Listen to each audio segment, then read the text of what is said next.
আমরা এখন 0 পয়েন্ট। ভাই রোদ থাকলে ভালো হতো। একদম নিচ অব্দি যেতে পারছি না, শ্বাসকষ্ট হচ্ছে। খুব সুন্দর, খুব সুন্দর।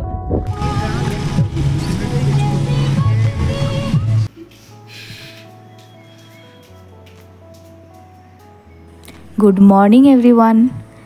চোখ খুলেই যদি এত সুন্দর একটি নৈসর্গিক দৃশ্য দেখে তোমার ঘুম ভাঙে, তাহলে বলো সারাদিন তোমার কেমন যাবে তার একটা আন্দাজ তুমি এখান থেকেই লাগাতে পারো।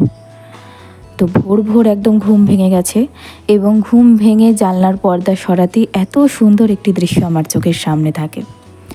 আজ নর্থ সিকিমে আমাদের ডে 3 এবং আজকের দিনটি শুরু হয়েছে এরকম কুয়াশা ঘন একটি সকাল থেকে।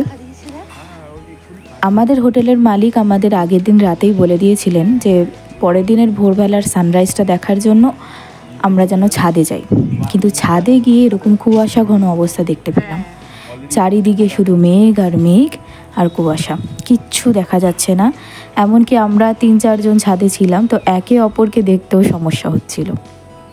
কিছুক্ষণ পর আবার কুয়াশা কেটে যায়, কিন্তু আমরা পুরো মনে হচ্ছিল মেঘের সাম্রাজ্যে রয়েছি।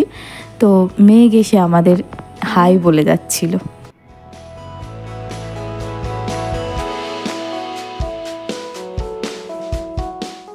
তো নতুন একটি দিন, নতুন সকাল এবং তার সাথে সাথে নতুন কিছু দেখার আনন্দ, তার এক্সাইটমেন্টই আলাদা। চলো আজকের ব্লগটা এখান থেকেই শুরু করি।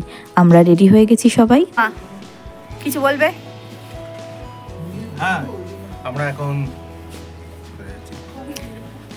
0 point Yumthang valley, Sanglaphu lake. হ্যাঁ ঠিক আছে। মামার মুখ থেকে তো তোমরা শুনেই নিলে যে আজ আমরা কোথায় কোথায় যেতে চলেছি।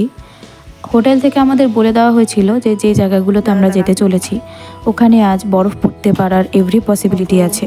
তো তাই জন্য আমরা এখান থেকে স্নো বুটগুলো সবাই এক এক করে নিয়ে নিচ্ছি, সবাই একটু দেখে নিচ্ছি আমাদের নিজেদের পায়ের মাপ অনুযায়ী। আর ওই যে আমাদের গাড়ি চলে এসেছে, চলো যাওয়া যাক।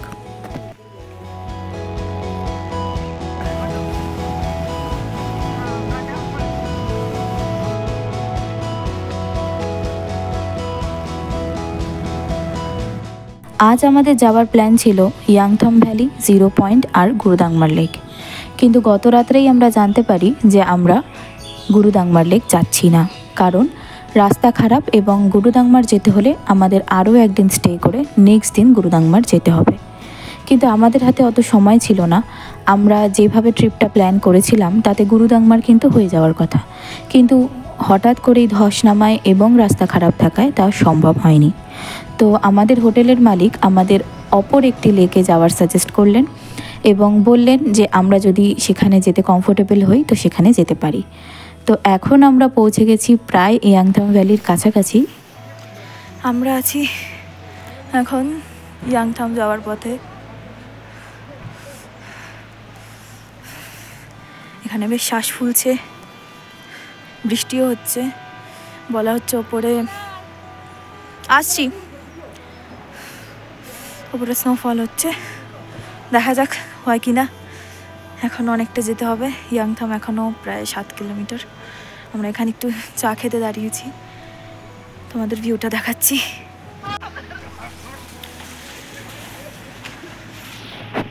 এই যে ওখানে একটা ব্রিজ, অসম্ভব সৌন্দর্য, খুব সুন্দর।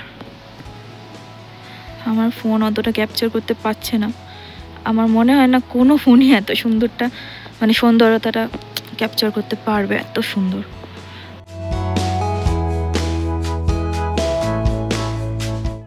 এই জায়গাটার নাম হট স্প্রিং, কিন্তু এখানে হট স্প্রিং আমরা দেখতে পাইনি।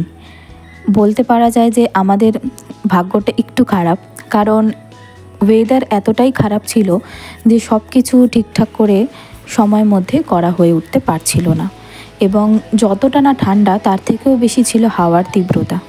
তো তার জন্য আমাদের একটু সমস্যাও হচ্ছিল।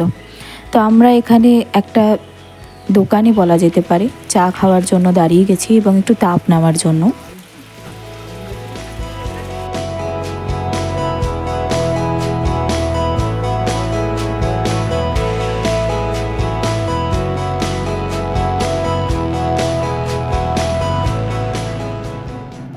এখন আমরা যে ভ্যালিটির উপর দিয়ে যাচ্ছি সেটির নাম ইয়াংথম ভ্যালি, কিন্তু আমরা ইয়াংথম ভ্যালি যাওয়ার সময় আসিনি, মানে যাইনি।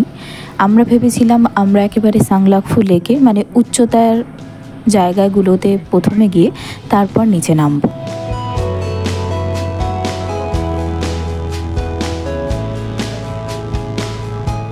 আর এটা হলো 0 পয়েন্ট। এখানে সামান্য বরফ পড়েছিল, কিন্তু স্নোবুট পরার মতন প্রয়োজনীয়তা হয়নি।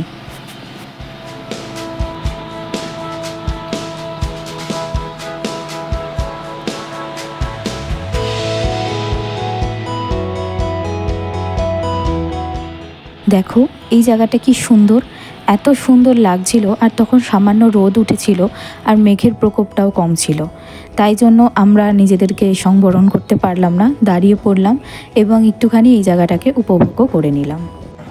হ্যালো এভরিওয়ান, আমরা এসেছি সানলাকফু লেকে। গুরুদাংমার তো যেতে পারলাম না, রাস্তা খারাপ, তো এই জন্য আমরা এসেছি সানলাকফু লেকে। রাস্তা খুব খারাপ, এটা জাস্ট এপ্রিলেই খুলেছে। তো এখানে এসেছি, বৃষ্টি পড়ছে এবং তার সাথে সাথে খুবই জোরে হাওয়া চলছে। মাইনাসের কাছাকাছি প্রায় টেম্পারেচার 1-2 হবে, তবে মাইনাস মনে হয় না। সকালে বরফ পড়েছে, কিছু কিছু জায়গায় বরফ আছে, কিন্তু আপাতত বৃষ্টি হচ্ছে। তো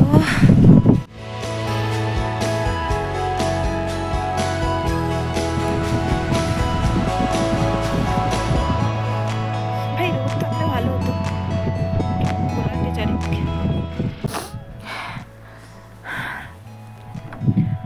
খুব ঠান্ডা, খুব ঠান্ডা। আমরা এখন কি, আমি নামটা ভুলেই যাচ্ছি বারবার, সাংলাকফু লেকে আছি, কিন্তু একদম লেকের ধারে যেতে পারছি না। এখানে প্রচণ্ড বোল্ডার, অনেক বোল্ডার, আর প্রচণ্ড ঠান্ডা। পাহাড়গুলোতে বরফ দেখা যাচ্ছে। এখনও বৃষ্টিটা একটু থেমেছে, একটু আগে অব্দি বৃষ্টি হচ্ছিল। বৃষ্টি থেকেও বেশি হাওয়া চলছে অনেক বেশি, যার জন্য ঠান্ডাটা আরও বেশি লাগছে। আমরা কথা বলছি, কথাও জড়িয়ে যাচ্ছে। শ্বাসকষ্ট খুব একটা হচ্ছে না, মানে অনেকের হচ্ছে, বাট আমাদের কয়েকজনের হচ্ছে না। তো কথা বলতে কথা জড়িয়ে যাচ্ছে, ভারী হয়ে গেছে, মাথা ঘুরছে হালকা হালকা। তো একটু অসুবিধা হচ্ছে, বাট ওকে। যদি প্রাকৃতিক দৃশ্য দেখতে হয় তাহলে ওকে। দেখুন, আপনাদের সাথে কথা বলতে বলতেই এখন বরফ পড়া শুরু হয়ে গেছে, গুড়ি গুড়ি বৃষ্টির সাথে সাথে বরফ পড়ছে। আমি জানি না কতটুকু ক্যাপচার করতে পারছি, কারণ একটু মাথাটা টলছে। তো একদম লেকের ধারে যেতে পারছি না, চেষ্টা করছি, যদি যেতে পারি তো খুব ভালো, বাট চেষ্টা করছি।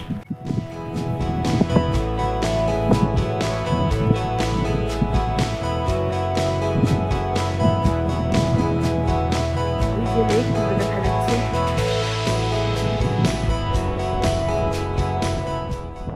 এই সাংলাকফু লেকের ঠিক পিছনেই রয়েছে গুরুদাংমার লেক।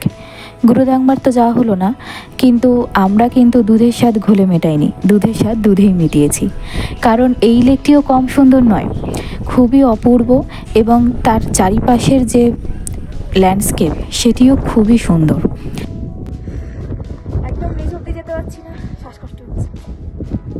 খুব সুন্দর, খুব সুন্দর। মুহূর্তে মুহূর্তে ওয়েদার চেঞ্জ হচ্ছে, কখনো মেঘ, কখনো বৃষ্টি, কখনো আবার তুষার, কখনো আবার রোদ। এখন আবার রোদ চলছে, মেঘে ঢাকা চারিদিক।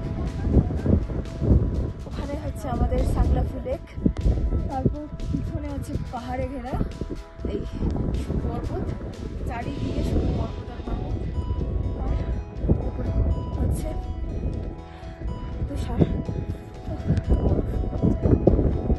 ওই কোনাতেও আছে,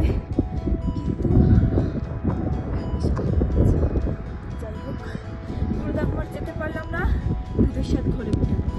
দুধের স্বাদ দুধে না, দুধের স্বাদ দুধেই মিটলো। হ্যাঁ, একটু কাছে গেলে ভালো।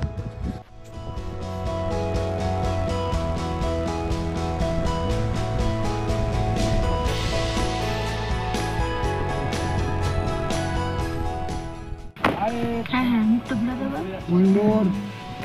মামা ঠান্ডা লাগছে? আমরা কেউ নামতে পারিনি, মামা নেমেছে। সাংলাফু লেকের থেকে আমরা ডাইরেক্ট নেমে আসি 0 পয়েন্টে, কিন্তু এখানে এসে তো আমরা তাজ্জব হয়ে যাই, কারণ কোথাও কিচ্ছু দেখা যাচ্ছে না, এত কুয়াশা এবং এত মেঘ।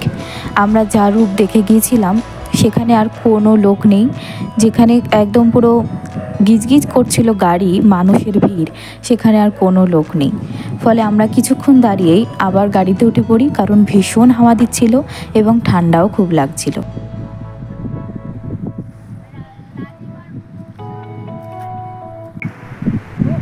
এটা হচ্ছে 0 পয়েন্ট। আমরা যাওয়ার সময় এখান দিয়েই গেছি, তখন একটু রোদ ছিল, ওয়েদারটা অনেক ভালো ছিল আর ক্লিন, এই নদীটা পুরো দেখা যাচ্ছিল, নিচে আরও সুন্দর অ্যাটমসফিয়ারতে ছিল। কিন্তু এখন মেঘ আর কুয়াশায় পুরো ঢেকে গেছে, ঝিরঝিরে বৃষ্টিও পড়ছে, যার কারণে ভিউ অত ভালো আসছে না। উফ, ভালো, এত ঠান্ডা কি বলবো। যাই হোক চলো গাড়িতে উঠে বসি, এনার্জি নেই, উঠে একেবারে অবস্থা কাহিল হয়ে গেছিল, লেক থেকে উপরে উঠে এখন একটু ঠিক আছে। গরম গরম কফি খেলাম, রাত নিলাম।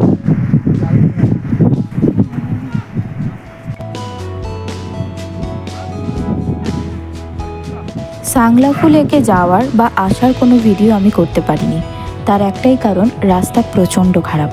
আমরা গাড়ির মধ্যে কেউই স্থির থাকতে পারছিলাম না, কারণ এতটাই হাত কাঁপছিল।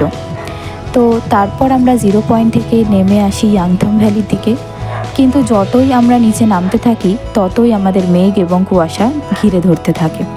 রাস্তা কিচ্ছু দেখা যাচ্ছিল না। আমি তো ভাবছিলাম যে কিভাবে এরা গাড়ি চালাচ্ছে, যারাই ওখান দিয়ে পাস করছে না কেন, আমাদের গাড়িও।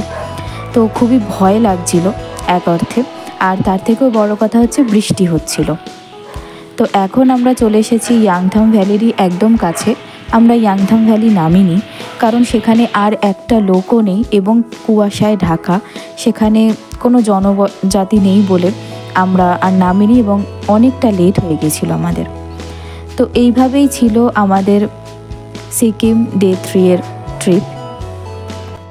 এক অর্থে ওয়েদার খুব খারাপ থাকার জন্য আমরা ইয়াংথং ভ্যালি, 0 পয়েন্ট এই দুটোর কোনোটিই ভালোভাবে দেখতে পাইনি। পরের দিন আমাদের কথা ছিল কাটাও যাওয়ার। কাটাও হলো অন্য ডাইরেকশানে, তাই জন্য আমরা এটাকে পরের দিন যাব বলে স্থির করেছিলাম। তো আজকের ব্লগটা এইটুকুই, দেখা হচ্ছে পরবর্তী ব্লগে। টাটা।